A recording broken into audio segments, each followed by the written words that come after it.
ভাই গতকাল এপার বাংলায় যা বৃষ্টি হয়েছে না, একদম টুরুলাভ, পুরো স্বস্তি পেয়ে গেছি। ওপার বাংলার কি খবর? তবে স্বস্তি মিলল না।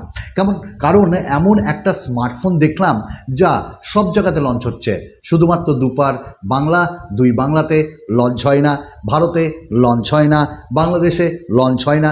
আর ওই স্মার্টফোনটা সম্পর্কে আপনাদের অবশ্যই বলবো, দেখে শুনে আপনাদের মন এবং মুখ দুটোই বলবে শুধু চাই। তো চলুন শুরু করি। আচ্ছা, প্রথমেই বলে দিই, অ্যাপেল খুব ঘ্যাম ছিল এই অ্যাপেল ব্যাটার। তো যাই হোক, এই অ্যাপেলের ঘ্যাম একটু হলেও দর্পচ্যূর্ণ হয়েছে। কার কাছে? গুগলের কাছে। অ্যাকচুয়ালি গুগল আর অ্যাপেলের মধ্যে ক্র্যাশ চলছিল।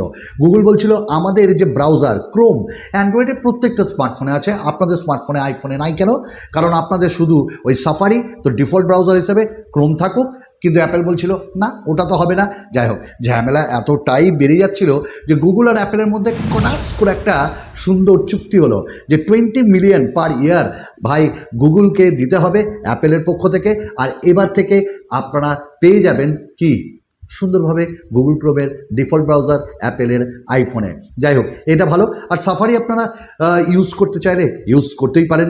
আমরা এবার কথা বলে নেব আরও একটা ব্যাপার অ্যাপেলের সম্পর্কে যখন বলছি। তো অ্যাপেলের আইপ্যাড, বুঝলেন তো? তো এই এয়ার 13 যেমন 13 ইঞ্চের বেরিয়ে গেছে, 11 ইঞ্চ লঞ্চ হয়ে গেছে। ভাই কি দাম করেছে বলুন তো?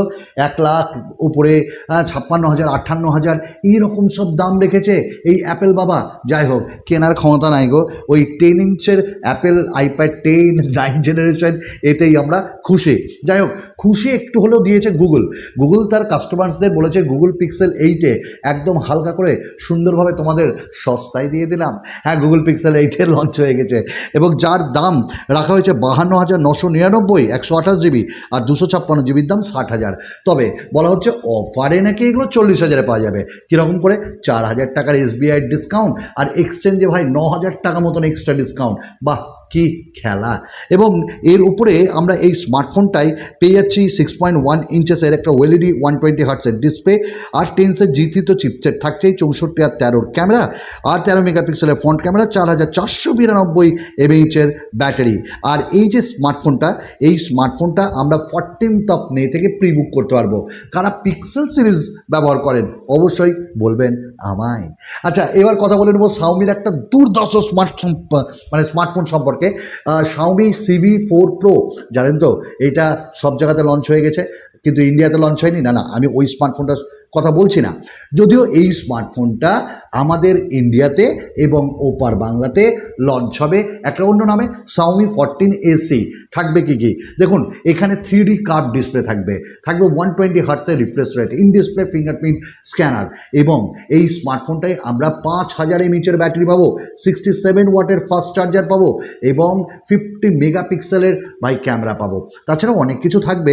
আর স্ন্যাপড্রাগনের 8S Gen 3, ও উল্লাল্লা, এবং এর দাম 30,000-এর মধ্যে হবে।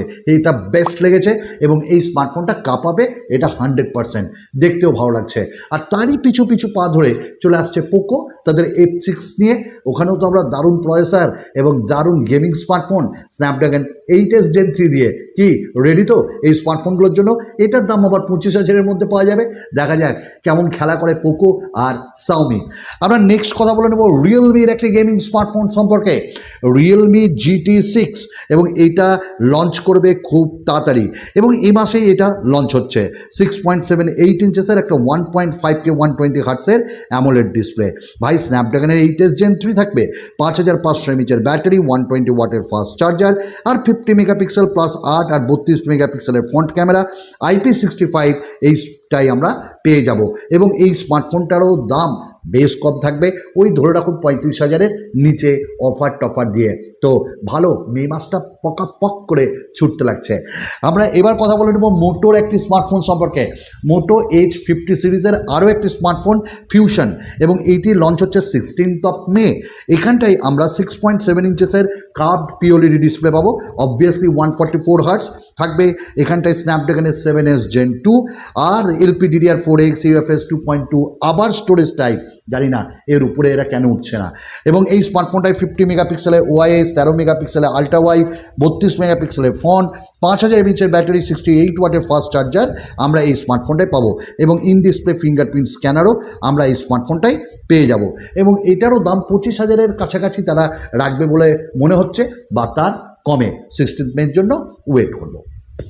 এবার আইকিউ তাদের Z9X লঞ্চ করতে চলেছে, 16 মে লঞ্চ হবে।